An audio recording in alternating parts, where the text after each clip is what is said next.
Sobat e-Talk Indonesia dimanapun kalian berada. Salam energi pejuang-pejuang energi. Bagaimana kabarnya hari ini? Semoga kita semua sehat selalu dan senantiasa dalam lindungan Tuhan Yang Maha Esa dalam menjalankan amanah aktivitas sehari-hari. Sobat e-Talk Indonesia, kali ini kita akan membahas tentang mangkraknya proyek terminal gas LNG Teluk Lamong yang dikerjakan oleh BUMN PGN atau perusahaan gas negara dan berpotensi merugikan negara sekitar 300 miliar rupiah. Terminal gas alam cair atau liquefied natural gas, LNG, Teluk Lamong seharusnya bisa beroperasi penuh di tahun 2023 ini. Namun kenyataannya, instalasi pengolahan gas di Jalan Raya Tambak Osowilangun kilometer 12, Surabaya, ini mangkrak. Akses menuju proyek itu pun ditutup dengan pagar. Padahal sejumlah fasilitas utama, seperti terminal regasifikasi darat, onshore regasification unit atau ORU, depot pelayanan pembelian gas skala kecil atau filling station, serta pipa tangki kriogenik sudah selesai dibangun. Hal ini terlihat dari video yang diunggah PT PGAS Solution, anak usaha PT Perusahaan Gas Negara Tbk atau PGN, di kanal YouTube pada 7 Juli 2020. Namun demikian belum ada kejelasan mengapa instalasi penting ini tak kunjung beroperasi. Juru bicara Terminal Pelabuhan Teluk Lamong, Putri Eka, mengaku tidak tahu menahu mengapa proyek ini berhenti. Putri hanya menjelaskan akses masuk ke proyek ORU berada di dekat dermaga. Fasilitas ini berada sekitar 2 km dari Jembatan Timbang di samping lobi utama Terminal Pelabuhan Teluk Lamong. Di kesempatan lain, Sekretaris Perusahaan PGN, Rahmat Hutama, mengatakan realisasi pembangunan saat ini menunggu pembangunan flat bottom tank. Pembangunan flat bottom tank masih menunggu kesiapan calon pelanggan gas berdasarkan perencanaan manajemen sebelumnya. Secara keseluruhan, pembangunan terminal LNG Teluk Lamong digarap oleh PT PGN LNG Indonesia, PLI, bekerja sama dengan anak perusahaan PT Pelindo III yaitu PT Pelindo Energi Logistik, PL.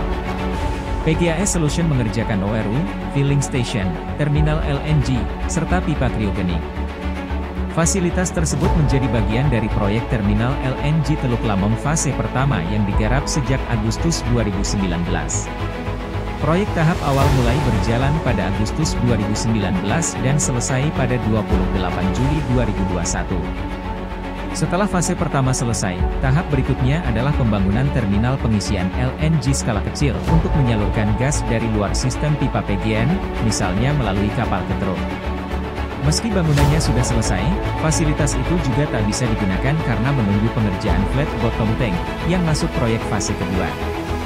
Masalahnya, PGAS Solution belum bisa menggarap fase kedua karena PGN selaku induk usahanya harus mempertajam sejumlah variabel keekonomian, seperti pasokan LNG serta permintaan. Direksi PGN juga belum menekan perubahan keputusan investasi akhir atau Final Investment Decision lantaran proyek ini tidak memenuhi skala ekonomi. Persoalan ini yang kemudian menjadi temuan Badan Pemeriksa Keuangan atau BPK dalam laporan hasil pemeriksaan terhadap kinerja PGN tahun 2017 hingga semester pertama tahun 2022. BPK menyebutkan proyek terminal LNG Teluk Lamong senilai 383,2 miliar rupiah berpotensi tidak dapat dimanfaatkan. Berdasarkan temuan BPK, salah perhitungan terjadi sejak tahap perencanaan. Anggota 7 BPK, Hendra Susanto menduga dari proyek tersebut ada potensi kerugian negara hingga ratusan miliar. Menurut laporan BPK, manajemen PGN tidak memitigasi risiko yang muncul dalam tahap perencanaan. Sebab, penyusunan asumsi penambahan volume dari pelanggan baru hanya menggunakan data survei yang tidak lengkap. Padahal sebelumnya terminal LNG Teluk Lamong diharapkan dapat mengatasi defisit gas di wilayah Jawa Timur. Inisiatif proyek terminal gas alam cair Teluk Lamong muncul pada 2018, saat pasokan gas untuk perusahaan gas negara di Jawa Timur terganggu. Masalah ini terjadi setelah pemasok gas, Puskisinok Madura Limited, mengalami gangguan pada 2016 hingga 2017. Dalam studi PGN, pada 2019 permintaan gas mencapai 171,8 bilion British Thermal Unit per Day, BBT, sementara pasokannya hanya 142,2 BBT. Defisit ini yang menjadi dasar untuk membangun terminal LNG Teluk Lamong. Pada 19 Maret 2019, Direksi PGN menyetujui proyek tersebut lewat Final Investment Decision atau FID senilai 30,7 juta US dollar atau sekitar 461 miliar rupiah. 4 bulan kemudian, terjadi perubahan FID. Saat itu PGN menunjuk anak usahanya yaitu PT PLI, bekerja sama dengan PT PL selaku anak usaha Pelindo 3 untuk menggarap proyek ini. Kebutuhan pendanaan pun naik menjadi 31,1 juta US dollar. Belakangan diketahui bahwa perhitungan PGN mengenai pasokan dan permintaan gas di Jawa Timur tak sesuai dengan perkiraan. Kondisi kian parah karena jumlah konsumsi gas menurun saat terjadi pandemi COVID-19. Walhasil, serapan gas yang semula diperkirakan bisa mencapai 147 BBTUT melorot menjadi 130 BBTUT.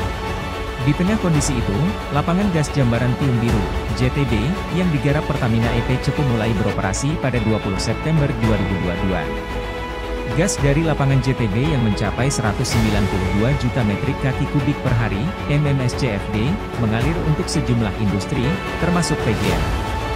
Juru bicara PT Pertamina, Persero, Fajar Joko Santoso, mengatakan suplai gas di Jawa Timur saat ini bisa dipenuhi dari lapangan JTB di mana kondisinya sudah hampir beroperasi penuh.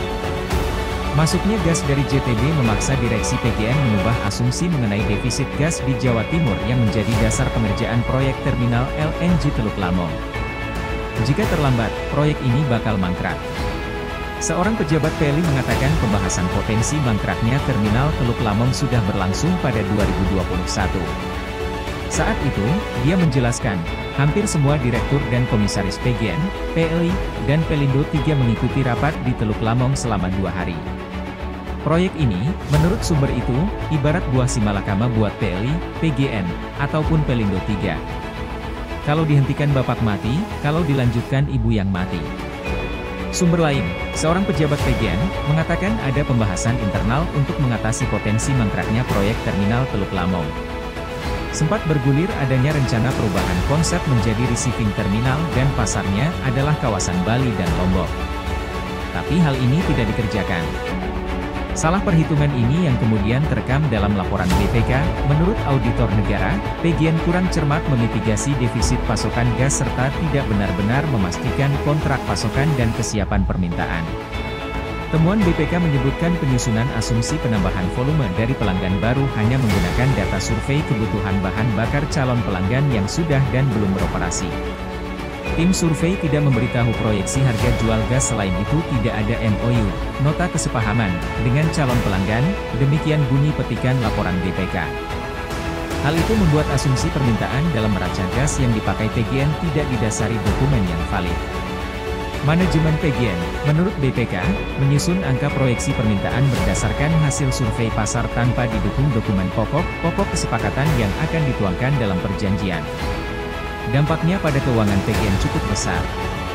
Menurut laporan BPK, ada potensi kerugian negara atas pembayaran 382,2 miliar rupiah dari PLI ke PGAS Solution untuk pembangunan fase pertama terminal LNG Teluk Lamong. Kerugian bisa kian besar jika ditambah dengan biaya pemeliharaan yang tahun lalu saja mencapai 1,18 miliar rupiah dan potensi biaya operasional 2,8 miliar setiap tahun. Biaya keamanan, perawatan mesin dan peralatan, juga pemakaian listrik dan air pun harus dibayar meski terminal ini belum beroperasi.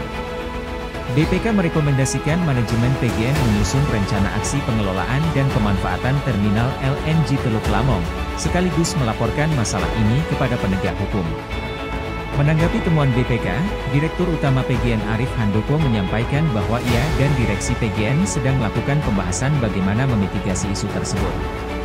Sekretaris Perusahaan PGN Rahmat Utama mengatakan ada upaya mengoptimalkan terminal LNG Teluk Lamong, antara lain mencari potensi pasar baru LNG di luar jaringan pipa hingga membangun onshore storage dengan belanja modal yang efisien. Ini setelah pasar teridentifikasi dan ada kepastian sumber LNG. PGN juga berkoordinasi dengan Pertamina dan Kementerian Badan Usaha milik negara untuk tindak lanjut rencana aksi ini. Nah, itulah tadi pembahasan kita tentang proyek terminal gas PGN yang terancam mangkrak. Jika kalian menikmati video ini, jangan lupa untuk support, like dan subscribe channel kita ini. Terima kasih sudah menyimak. Semoga yang sedikit ini bermanfaat dan menjadi bahan diskusi yang hangat. Salam e-Talk Indonesia. Referensi bicara energi.